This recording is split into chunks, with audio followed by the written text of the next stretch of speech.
அனைவருக்கும் வணக்கம். டிசம்பர் மாத ராசி பலன்கள் 2024. இந்த வருடத்துடைய இறுதி மாதம் டிசம்பர் மாதம் நம்முடைய ராசி மற்றும் நம்முடைய நட்சத்திரங்களுக்கு எப்படி இருக்கு அப்படிங்கறத இப்போ டீடைலா பார்க்கலாம். வீடியோ ஸ்டார்ட் பண்றதுக்கு முன்னாடி நீங்க நம்ம சேனலை சப்ஸ்கிரைப் பண்ணாம இருந்தீங்கன்னா மறக்காம சப்ஸ்கிரைப் பண்ணிக்கோங்க. அப்படியே பக்கத்துல இருக்க பெல் சிம்பலை கிளிக் பண்ணிக்கோங்க. அப்பதான் நாங்க போடுற இது போல பயனுள்ள பதிவுகள் உங்களுக்கு உடனுக்குடனே நோட்டிபிகேஷனாக கிடைக்கும். இப்போது மகர ராசிக்காரர்களுக்கு இந்த டிசம்பர் மாதம் எப்படி இருக்கு அப்படின்னு பார்த்தோம்னா, இந்த டிசம்பர் மாதத்தை பொறுத்த வரைக்கும் பிளானட்டரி பொசிஷன் எல்லாம் அனலைஸ் பண்ணி பார்த்தோம்னாக்கா நம்முடைய ராசிக்கு 2ஆம் இடத்துல சனி ரீஆக்டிவேட் ஆகுறாரு. பாத சனி ரீஆக்டிவேட் ஆயிடுச்சு. அடுத்தது 3ஆம் இடத்துல ராகுவுடைய சஞ்சாரம் ரொம்ப ஃபேவரா இருக்கு. ராகு வந்துட்டு தைரிய வீரிய பராக்கிரம ஸ்தானத்துல சஞ்சாரம் செய்யறது சிறப்பு. சோ ராகு பலம் பொருந்திய ஒரு மாதம். அடுத்தது குருவை பொறுத்த வரைக்கும் நமக்கு அன்ஃபேவரான ஒரு பிளானட். ஏன்னா 3 + 12 இந்த இடத்திற்குரிய அதிபதியாக குரு பகவான் வந்துருவாரு. குரு பகவான் 5ஆம் இடத்துல சஞ்சாரம் செய்யறாரு. அதுவும் இந்த மாதத்துல வக்ரத்துல இருப்பாரு. அது நமக்கு ஆல்மோஸ்ட் ஃபேவரான பலன்களை கொடுக்கும். அது பெருசா குழப்பம் பண்ணாது. அதே குருவும் நமக்கு ஃபேவரா இருக்காரு. அடுத்தது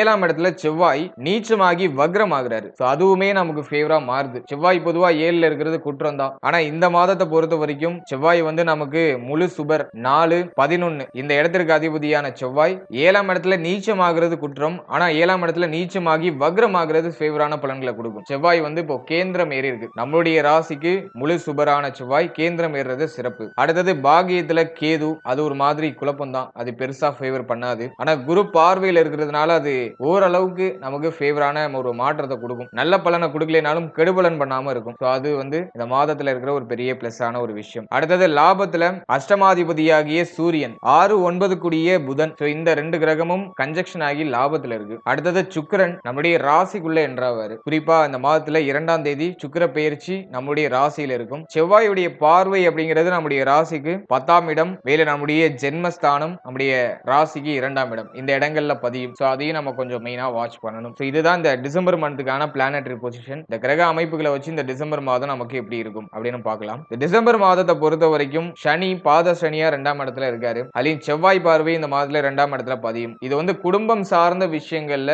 ஒரு சில அதிருப்தியான மாற்றங்களை பண்றது வாய்ப்பு இருக்கு. அதே ஃபேமிலி ரிலேட்டடான விஷயங்கள்ல இந்த மாதத்துல கொஞ்சம் எக்ஸ்ட்ரா கேர் எடுத்துக்கிறது நல்லது. அதிகமா எந்த ஒரு வாக்குவாதமும் இல்லாம ஃபேமிலியை கொஞ்சம் பராமரிக்கிறதுக்கு நீங்க கவனம் செலுத்தணும். ஆகவே குடும்ப வாழ்க்கை சார்ந்த விஷயங்கள்ல வாக்குவாதத்தை குறைச்சாலே மேக்சிமம் பெருசா பிரச்சனை இல்லைன்னு அர்த்தம். ஆகவே உங்களுடைய பேச்சுவார்த்தை, உங்களுடைய செயல்பாடு சார்ந்த விஷயம், குடும்ப உறுப்பினர்களோட பேசுற போது உங்களுடைய வார்த்தைகள்ல ஒரு நிதானம் இதெல்லாமே நிச்சயமா இருக்கணும். 2ஆம் இடத்துல சனி பிளஸ் செவ்வாய் பார்வை ஆக்டிவேட் பண்ணும்போது வார்த்தைகள்லாம் நம்மள அறியாமலே கொஞ்சம் கடினமான வார்த்தைகள்லாம் வெளிப்படும். நம்மளால எதையும் கண்ட்ரோல் பண்ண முடியாது. ஆகவே நம்ம மௌனத்தால காரியங்களை சாதிக்கிறது நல்லது. ஆகவே அதுல கொஞ்சம் நீங்க கேர் எடுத்துக்கிறது இந்த மாதிரி நல்ல பலனை பெற்றுக் கொடுக்கும். அடுத்த 3ஆம் இடத்துல இருக்கிற ராகு ஒரு தைரியத்தை கொடுத்துருவாரு. எதையும் சமாளிச்சிடலாம் அப்படிங்கிற ஒரு வல்லமையை கொடுத்துருவாரு. எவ்வளவு குழப்பம் வந்தாலும் அந்த குழப்பத்துக்கு ஏதோ ஒரு வகையில நமக்கு சொல்யூஷன் கிடைச்சிடும். அது 3ஆம் இடத்துல இருக்கிற ராகுவால கிடைக்கக்கூடிய பலன்கள். பிளஸ் இளைய சகோதரத்துவம் சார்ந்த வகையில நிறைய நல்ல மாற்றங்கள் இருக்கும். இளைய சகோதரத்துவத்தோட இருந்த குழப்பங்கள்லாம் அப்படியே மெல்ல மெல்ல குறைய ஆரம்பிக்கும். அதுவும் இந்த மாதத்துல ஒரு நல்ல ஒரு ஃபேவரான ஒரு விஷயமா இருக்கு. அடுத்தது குரு பகவான்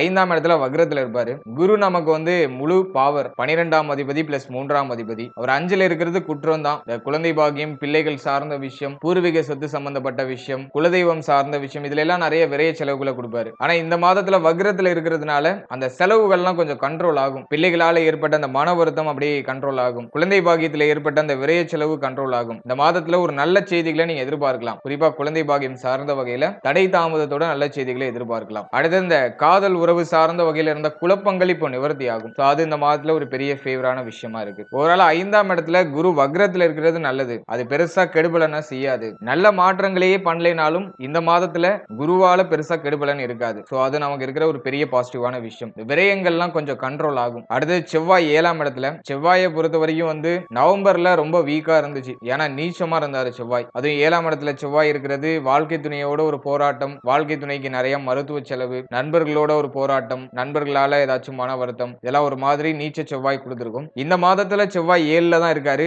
ஆனா நீச்சமாகி வக்ரம் ஆகுறாரு. வக்ர செவ்வாய் நிச்சயமா நமக்கு நல்ல பலன்களை கொடுக்கும். எனவே இந்த மாதத்தை பொறுத்த வரைக்கும் வாழ்க்கை துணையால ஏற்பட்ட அந்த மன வருத்தம், கவலை, வாழ்க்கை துணையோட இருந்து வந்த போராட்டம், மேலும் வாழ்க்கை துணையால ஏற்பட்ட அந்த மருத்துவ செலவு இதெல்லாம் டோட்டலா நீங்கும். அடுத்தது நண்பர்கள் சார்ந்த விஷயம், கூட்டு தொழில் சம்பந்தப்பட்ட விஷயம், இதுல ஏதாச்சும் குழப்பங்கள் இருந்துச்சு, வருத்தங்கள் இருந்துச்சுன்னா அதுவும் நிவர்த்தி ஆகும். அதெல்லாம் நமக்கு ரொம்ப ஃபேவரா இருக்கு. மேலும் இந்த திருமண முயற்சியில இருந்த தடை தாமதம் அது அப்படியே கொஞ்சம் கொஞ்சமா குறைய ஆரம்பிக்கும். திருமண முயற்சியில ஒரு நல்ல செய்திகள் மெல்ல மெல்ல கிடைக்க ஆரம்பிக்கும். இந்த மாதத்துல 6ஆம் தேதிக்கு மேல நீங்க நல்ல செய்திகளை எதிர்பார்க்கலாம். இருப்பினும் செவ்வாய் ஒரு கோப கிரகம். செவ்வாயை வந்துட்டு முன்கோப கிரகம்னு சொல்லுவாங்க. அதே போல ஒரு விவேகமான கிரகம், இதை பத்தி யோசிக்காது. ஒரு போர் கிரகம் அப்படிங்கிறதுனால வாழ்க்கை துணையோட அதிகமான கருத்து மோதல்கள் இருக்கலாம், வாழ்க்கை துணையோட அதிகமா கருத்து வேறுபாடு இருக்கலாம். ஆகவே வாக்குவாதங்களை முடிஞ்ச அளவுக்கு கம்மி பண்ணிக்கிறதுக்கு ட்ரை பண்ணுங்க. அது உங்களுக்கு நல்ல பலனை பெற்றுக் கொடுக்கும். ஏன்னா நீங்க சொல்றது வாழ்க்கை துணைக்கு ஒத்து வராது, உங்க வாழ்க்கை துணை சொல்றது உங்களுக்கு ஒத்து வராது. இப்படி கொஞ்சம் கருத்து போராட்டத்தை கொடுக்கறது வாய்ப்பு இருக்கு. முன் கோபம் அதிகமா வரதுக்கு வாய்ப்புகள் இருக்கு. ஆகவே கோபத்தை கொஞ்சம் நியூட்ரலைஸ் பண்ணிக்கிறதுக்கு ட்ரை பண்றது நல்லது. அடுத்தது பாக்கியத்தில் இருக்கிற கேது,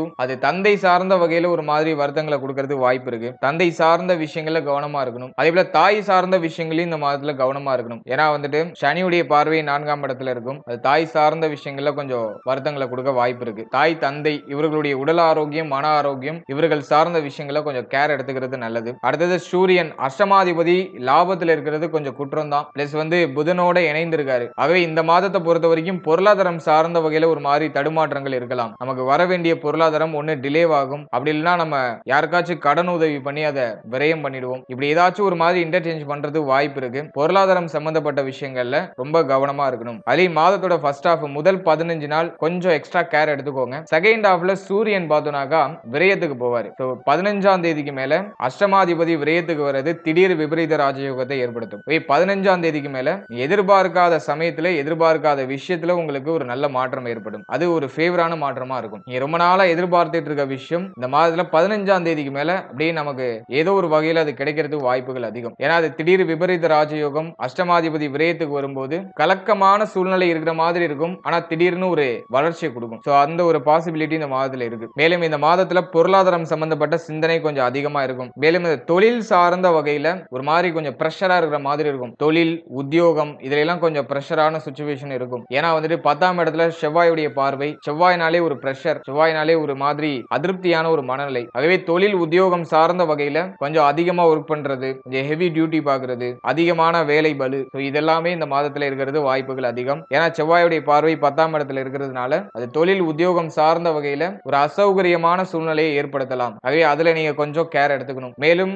இந்த மாதத்துல தொழில் உத்தியோகம் சார்ந்த வகையில எந்த மாற்றமும் பண்ணாம இருக்கிறது நல்லது. ஏன்னா ஜீவனஸ்தானத்தை செவ்வாய் பகவான் பார்க்கிறாரு, பிளஸ் வந்து ஜீவனாதிபதியும் செவ்வாய் பகவான் பார்க்கிறாரு. சுக்கிரமங்கல யோகம், இந்த சுக்கிரமங்கல யோகத்தால ஒரு சிலருக்கு சம்பள உயர்வு, பதவி உயர்வு இதெல்லாம் ஏற்படலாம். ஆனா ஜீவனஸ்தானமும் ஜீவனாதிபதியும் செவ்வாயுடைய கண்ட்ரோல்ல இருக்கிறதுனால நீங்க பார்க்கிற தொழில் உத்தியோகம் இதுல நிச்சயமா ஒரு மாதிரி பிரஷர், தொழில் உத்தியோகத்தால தேவையில்லாத மன உளைச்சல் இதெல்லாம் இயற்கையா இருக்க வாய்ப்பு இருக்கு. இதை நீங்க கொஞ்சம் ஹேண்டில் பண்றதுக்கு ட்ரை பண்ணணும். அடுத்தது ரொம்ப முக்கியமா ஹெல்த். இந்த மாதத்தை பொறுத்த வரைக்கும் உடல் ஆரோக்கியத்துல கொஞ்சம் தனி அக்கறை செலுத்திக்கணும். ஏன்னா பாத சனி, சனி பகவான் அஷ்டமத்தை பார்ப்பாரு. ஆகவே உடல் ஆரோக்கிய ரீதியா தேவையில்லாத விரை செலவுகளை ஏற்படுத்த வாய்ப்புகள் அதிகம். ஆகவே உடல் ஆரோக்கியம் சார்ந்த விஷயங்கள்ல கொஞ்சம் எக்ஸ்ட்ரா கேரிங்கோட கவனம் செலுத்தி செயல்படுறது நல்லது. குறிப்பா சொல்லணும்னாக்கா டயத்துக்கு சாப்பிடுங்க, டயத்துக்கு தூங்குங்க. இது ரெண்டையும் நீங்க கரெக்டா ஃபாலோ பண்ணாலே போதும். மேக்ஸிமம் ஒரு 70% நீங்க தேவையில்லாத மருத்துவ செலவுகளை அவாய்ட் பண்ணிக்கலாம். தூக்கமின்மையும் உணவு சரியான நேரத்துக்கு சாப்பிட முடியாத ஒரு சிச்சுவேஷனும் இந்த மாதத்துல அதிகமா இருக்கும். அதை மட்டும் நீங்க நியூட்ரலைஸ் பண்றது ட்ரை பண்ணுங்க. உடல் ஆரோக்கிய ரீதியா நிச்சயமா வேற எந்த பிரச்சனையும் வராது. அடுத்தது சூரியன் புதன் இணைவு, புதாதித்ய யோகம் லாபஸ்தானத்துல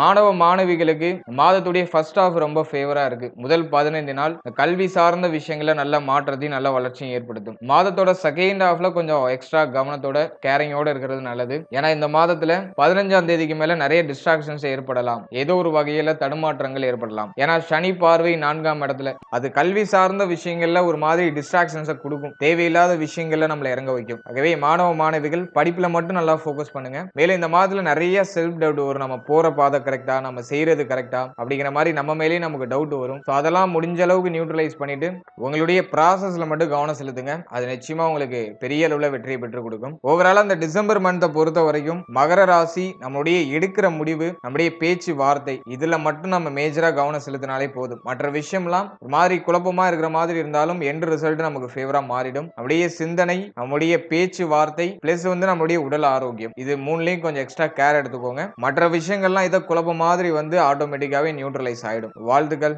இப்போ நீங்க இது வரைக்கும் பார்த்த பலன்கள் மாத கிரகங்களுடைய சஞ்சாரத்தை வச்சு ஒரு ஜெனரல் ப்ரெடிக்ஷன், ஜெனரலா ஒரு கோச்சார பலன் உங்களுக்கு கொடுத்துருவோம். ஸோ இது வந்துட்டு மாற்றத்திற்குரிய ஒரு பலன்கள் தான். எல்லாருக்கும் 100% அப்படியே ஒத்து வரும்லாம் கிடையாது. உங்களுடைய ஜனனகால ஜாதகத்துல தசா புக்திகளுக்கு ஏற்ப இந்த பலன்கள் டோட்டலா இன்டர்சேஞ்ச் ஆகும். இந்த கோச்சாரம் அப்படிங்கிறது ஒரு 25ல இருந்து ஒரு 30 இவ்வளவுதான் உங்க லைஃப்ல அப்படியே கொஞ்சம் கொஞ்சம் கனெக்ட் ஆகும். 70% பார்த்தோம்னா நம்முடைய தசா புக்தி தான் மெயின் ரோல் பிளே பண்ணும். ஆகவே உங்களுடைய தசா புக்திகளுக்கு ஏற்ப நீங்க நீங்க அந்த கோச்சார பலனை எடுத்து புரிஞ்சுக்கணும். அதே போல உங்களுடைய ஜனனகால ஜாதகத்துல நெகட்டிவான தசா புக்தி நடக்குதுன்னா கொஞ்சம் அதிகமான நெகட்டிவான இன்ஃப்ளூயன்ஸ் இருக்கும். இதுல சொன்ன நெகட்டிவான விஷயம் கொஞ்சம் அதிகமா உங்களுக்கு நடக்கிற மாதிரி இருக்கும். அதுவே பாசிட்டிவான தசா புக்தி நடந்துட்டு இருக்குன்னா இதுல சொன்ன அதிகமான பாசிட்டிவான விஷயம் உங்களுக்கு கிடைக்கும். அதுவே கோச்சாரம் சரி இருந்தாலும் சரி, சரி இல்லைனாலும் சரி, நம்முடைய தசா புக்தி நல்லா இருக்கணும். ஜனனகால ஜாதகத்துல தசா புக்தி ரொம்ப ஃபேவரா இருந்துச்சுன்னா எதை பத்தி நீங்க ஒரி பண்ணிக்க வேண்டாம். கோச்சாரம் அப்படிங்கிறது ஜஸ்ட் ஒரு கிளான்ஸுக்கு பாத்துக்கோங்க. இந்த கோச்சாரம் கிரகங்களுடைய சஞ்சாரத்தை பொறுத்து மன ரீதியா ஒரு சில